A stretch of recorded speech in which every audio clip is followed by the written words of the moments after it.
E aí, pessoal? Bem-vindos a mais essa exploração da Ford College. Hoje o papo é o seguinte, a gente vai dar um cérebro pro nosso código. Fazer ele pensar, sabe? Pensa num programa em Solana que precisa decidir, aprova essa transferência ou não? Ou então, esse usuário tem permissão para criar esse NFT? Pois é, essa capacidade de tomar decisões é o que a gente chama de fluxo de controle. É o que dá vida aos dados e transforma a informação parada em ação de verdade. No nosso último encontro, a gente viu como guardar informações em variáveis, certo? Beleza.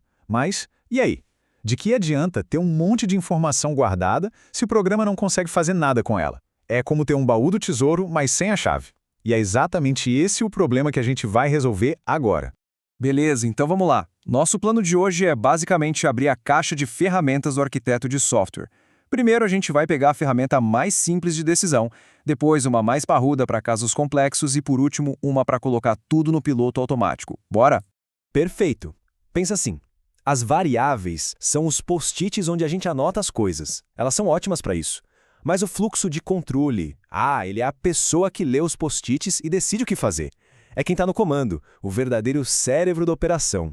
E é exatamente essa barreira que a gente vai quebrar. Porque um programa que só guarda dados é, digamos, um pouco passivo demais. É como ter um livro de receitas incrível, mas sem ninguém na cozinha. Então vamos ligar o fogão e pegar nossa primeira ferramenta de controle. E a primeira ferramenta é o bom e velho if-else. Olha, essa aqui é a peça mais fundamental no kit de qualquer pessoa que programa. É o famoso se, então, se não. Se uma coisa for verdade, o código vai por um caminho. Se não for, ele vai pelo outro. Uma bifurcação na estrada. Simples assim.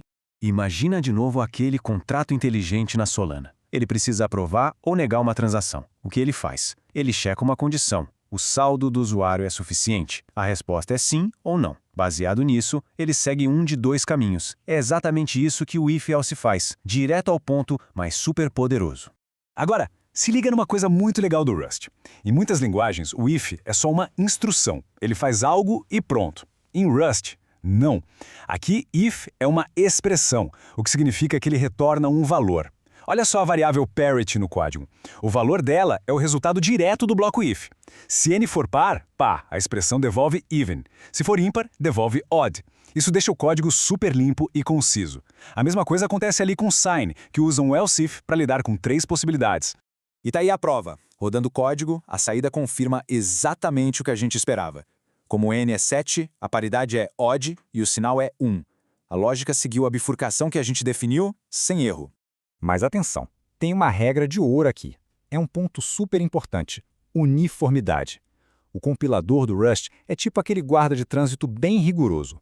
Ele precisa saber, com 100% de certeza, qual vai ser o tipo da variável parity.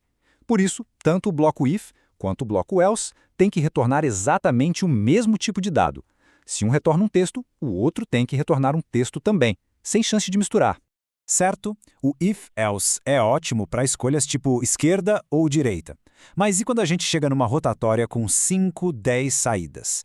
Aí o if-else começa a ficar meio bagunçado. Para essas situações, a gente pega uma ferramenta mais sofisticada da nossa caixa, o match. O match é como uma central de distribuição super inteligente. Ele pega um valor, analisa o padrão desse valor e o direciona para o lugar certo. E o mais legal do match é que ele é meio paranoico, no bom sentido. Ele nos obriga a cobrir todas as possibilidades. Não dá para deixar um caso de fora sem querer. É segurança em primeiro lugar. Vamos ver na prática. O primeiro match lida com um tipo do Rust chamado option, que pode ter algo dentro, some, ou estar vazio, none. O match nos força a lidar com as duas situações. Se for some x, ele não só identifica o padrão, como abre a caixa e nos entrega o valor x para a gente usar. No segundo match, vemos como podemos agrupar casos usando a barrinha vertical, tipo se for 2 ou 3.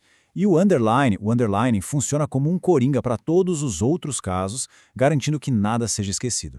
E a saída confirma que nosso roteamento funcionou, que é uma beleza. O primeiro match pegou o sum3 e ativou o braço que extraiu o valor 3. O segundo match viu que x era 2 e ativou o braço do 2 ou 3. A lógica foi direcionada perfeitamente. Tomar decisões é ótimo, mas e as tarefas repetitivas? Escrever o mesmo código várias e várias vezes não é nada eficiente, né?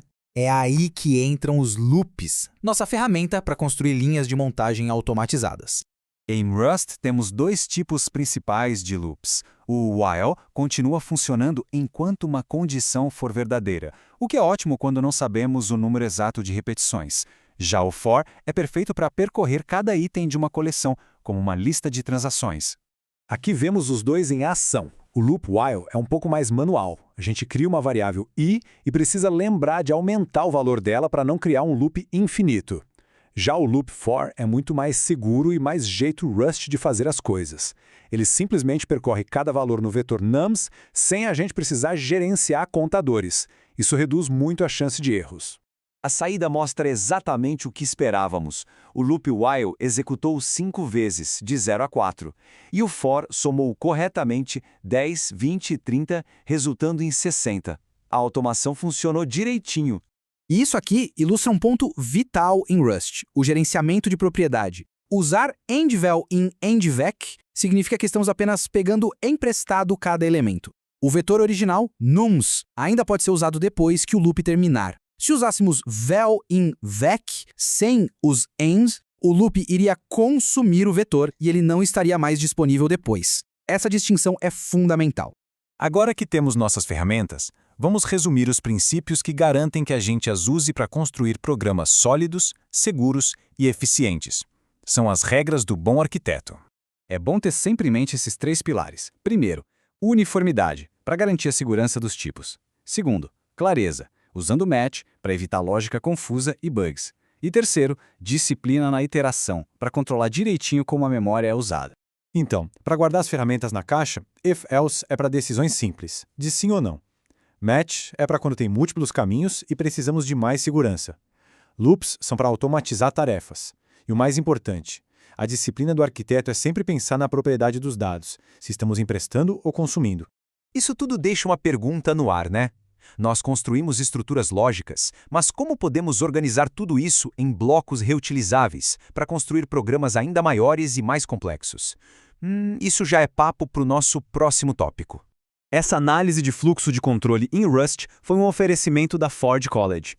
Se a ideia de construir lógicas complexas e seguras te deixou com vontade de aprender mais, visite ford.college para descobrir mais sobre este e outros temas fundamentais do universo Web3.